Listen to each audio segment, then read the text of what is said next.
Hola compañeros, ¿cómo se encuentran? Doctor Jonathan, tengan buen día. Pues a nosotros nos toca la ponencia de regionalismo y orden mundial, su compañero Roberto Satarain Leal y su servidor Hugo Medina Osorio, y vamos a dar inicio a lo que nos corresponde de este tema. Consta de 9 puntos, de los cuales el número 1 pues tenemos la introducción, lo que es el número 2 tenemos las visiones del orden mundial, con el punto número 3 es el argumento del mundo de bloques tras la Guerra Fría, el número 4 que es el interregionalismo y transregionalismo, con el punto número 5 que vamos a estar hablando del caso interregional, la Unión Europea como actor global, con el punto número 6 el caso transregional de la APEC, que es el Foro de Cooperación Económica Asia-Pacífico, con el número 7 tenemos macroregionalismo, que es la TTP, que es el Acuerdo de Asociación Transpacífico. Tenemos la TTIP, que es la Asociación Transatlántica para el Comercio y la Inversión, y así como la RCEP, que es la Asociación Económica Integral Regional. Con el punto número 8 tenemos las competencias estratégicas entre Estados Unidos y China, y al final de cuentas tenemos con el número 9 las conclusiones. Iniciemos con la introducción. En la introducción estamos dando este contexto de donde vamos a estar y analizaremos la relación entre el regionalismo y el orden mundial desde el fin de la Guerra Fría hasta el ascenso reciente de China, destacando cómo las regiones se convirtieron en unidades clave de poder internacional. Tras la caída de la Unión Soviética, el sistema global atravesó transformaciones profundas. El momento de unipolar estadounidense, la expansión de la globalización neoliberal y la posterior reorganización del poder marcada por bloques regionales, acuerdos interregionales y nuevas formas de competencia estratégica. Y como esto, pues tenemos como base en los autores como Gimbrell, Sanderbow y Tello, exploraremos cómo el regionalismo se volvió una herramienta fundamental para comprender la arquitectura del orden mundial desde la economía política, la geopolítica y la gobernanza multinivel. La pregunta central, estaríamos basando en la pregunta central que guía esta exposición, si es un mundo actual realmente se organiza en torno a grandes regiones o si está presente en solo un nivel más dentro de un sistema global independiente y profundamente desigual. Pasamos a la siguiente lámina y vamos a iniciar con qué son las visiones del orden mundial y que según Heinrich Gimbrell, el fin de la Guerra Fría abrió un debate sobre la naturaleza del orden mundial, del cual emergieron 4 visiones que siguen siendo clave para interpretar el papel del regionalismo. De estas 4 visiones vamos a iniciar con el número 1, que es el mundo sin fronteras, Wonderless World, que es la globalización reduce el peso de Estado y prioriza mercados y comparaciones transnacionales, por lo que el regionalismo sería innecesario e incluso restrictivo frente al libre flujo del capital. En el punto número 2 de las 4 vértices de las cuales estamos hablando, pues tenemos el Regional Blocks, que es el mundo de bloques.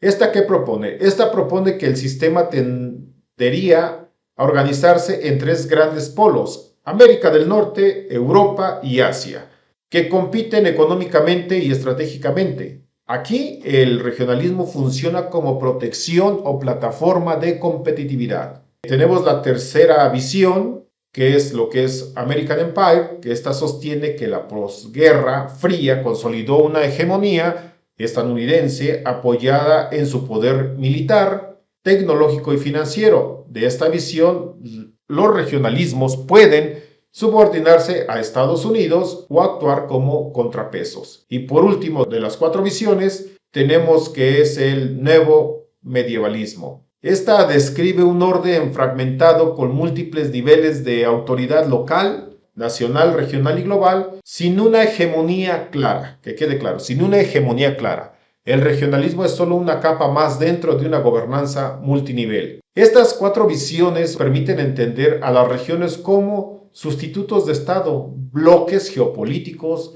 instrumentos de equilibrio o nodos dentro de una red compleja de gobernanza. Pasamos a la siguiente lámina, que es el argumento del mundo de bloques tras la Guerra Fría. Pues acá, tras el fin de la Guerra Fría, diversos analistas anticiparon directamente que el sistema internacional evolucionaría hacia un orden basado en grandes bloques regionales. Esta visión retomaba elementos de la geopolítica clásica y de la economía política internacional que interpretaban la globalización como un proceso desigual y territorializado. Durante estos años 90 se consideraron tres polos económicos que parecían confirmar esta tesis. Norteamérica en el NAFTA, la NAFTA en 1994, que es prácticamente el acuerdo de libre comercio en América del Norte, así como Europa y la transición hacia la Unión Europea y Asia-Pacífico, articulado en el entorno de Japón y posteriormente a China. Jim Blake señala que esta perspectiva coincidía tanto en el realismo que entiende a las regiones como esferas de influencia, como corrientes marxistas, mejor dicho, que ven la globalización como rivalidad intercapitalista. Sin embargo, el orden mundial no derivó en bloques cerrados. La expansión de redes globales de producción, de acuerdos interregionales, el ascenso de China y la consolidación de una gobernanza multinivel mostraron que la realidad superó la idea de una cartografía rígida de bloques. Pasamos a la siguiente lámina, que es el interregionalismo y transregionalismo. Pues aquí estamos hablando que en los años 90 surgieron formas más complejas de regionalismo que ampliaron el debate tradicional.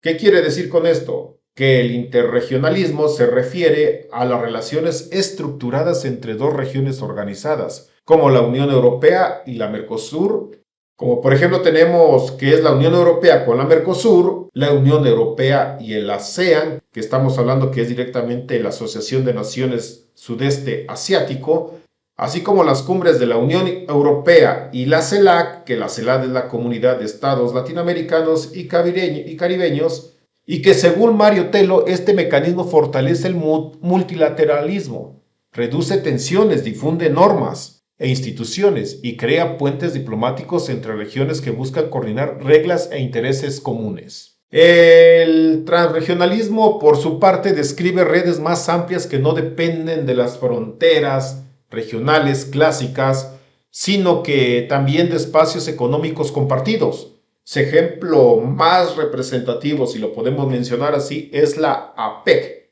que pues prácticamente la APEC es el Foro de Cooperación Económica Asia-Pacífico que conecta América, Asia y Oceanía. Se caracteriza por institucionalidad flexible, acuerdos no vinculantes, gran diversidad de miembros y ausencia de proyecto político común. En conjunto, estas dinámicas muestran que el regionalismo contemporáneo opera con múltiples capas, combinando regiones tradicionales, redes económicas, transcontinentales y alianzas políticas flexibles. Hasta ahí mi participación y le cedemos la palabra a nuestro compañero Roberto Satarain, que seguirá con los siguientes puntos. Gracias por su atención. Caso interregional, la Unión Europea como actor global. La Unión Europea se ha consolidado como el actor interregional por excelencia, gracias a su capacidad institucional, su política exterior estructurada y su reconocido poder normativo. Desde los años 90, la Unión Europea dejó de centrarse únicamente en la integración interna para proyectarse hacia otras regiones mediante acuerdos comerciales, UE-Mercosur, UE-Japón, diálogos políticos como UE-ASEAN, UE-UA, cumbres birregionales y diversos esquemas de cooperación técnica y financiera.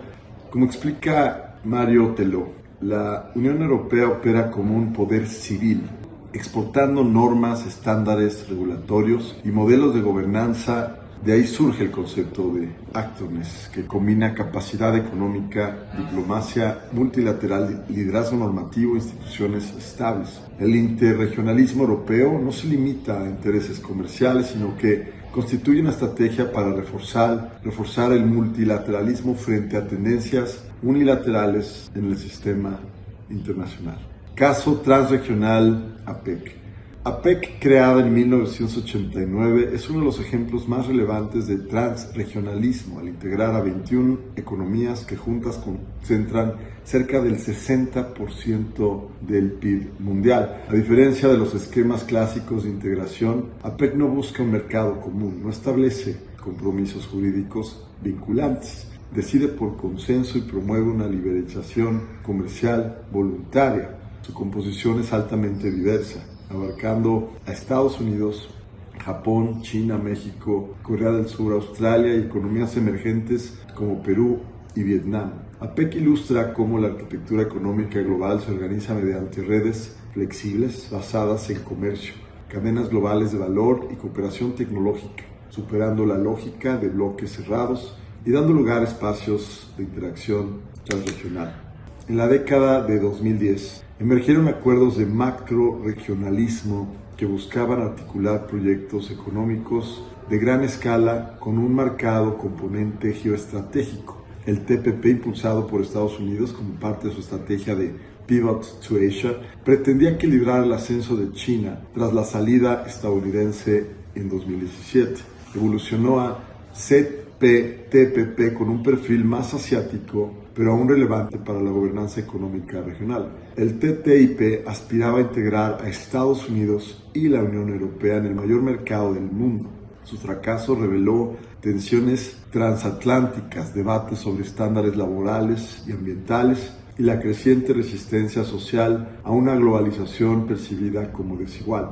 En contraste, el RCEP, liderado por China, consolidó como el acuerdo comercial más grande del mundo al reunir a ASEAN, China, Japón, Corea del Sur, Australia y Nueva Zelanda. Representa una arquitectura asiática inclusiva y flexible y es interpretado como la contraparte estratégica del TPP. En conjunto, estos acuerdos muestran cómo el regionalismo se ha convertido en un instrumento geoeconómico clave dentro de la competencia entre grandes potencias. Competencia estratégica entre Estados Unidos y China. El regionalismo actual está profundamente marcado por la competencia estratégica entre Estados Unidos y China, que utilizan acuerdos económicos, infraestructura y alianzas político-militares como instrumentos de influencia. Estados Unidos ha recurrido al impulso original del TPP, al liderazgo en alianzas de seguridad como Quad y AUKUS, a marcos de cooperación tecnológica y digital y a iniciativas de infraestructura como PGII. Por su parte, China proyecta su poder mediante el RCP, la Franja y la Ruta BRI, el fortalecimiento de instituciones financieras alternativas como el AIIB y una creciente presencia diplomática en África y América Latina. Como señala Andrew Gamble, el orden global se desplaza del unipolarismo hacia una estructura fragmentada y multinivel, donde actores compiten y cooperan al mismo tiempo. En este escenario, las regiones se convierten en plataformas clave para disputar conectividad, infraestructura, inversiones y estándares tecnológicos. El regionalismo es, así, una herramienta geopolítica central en la rivalidad entre grandes potencias.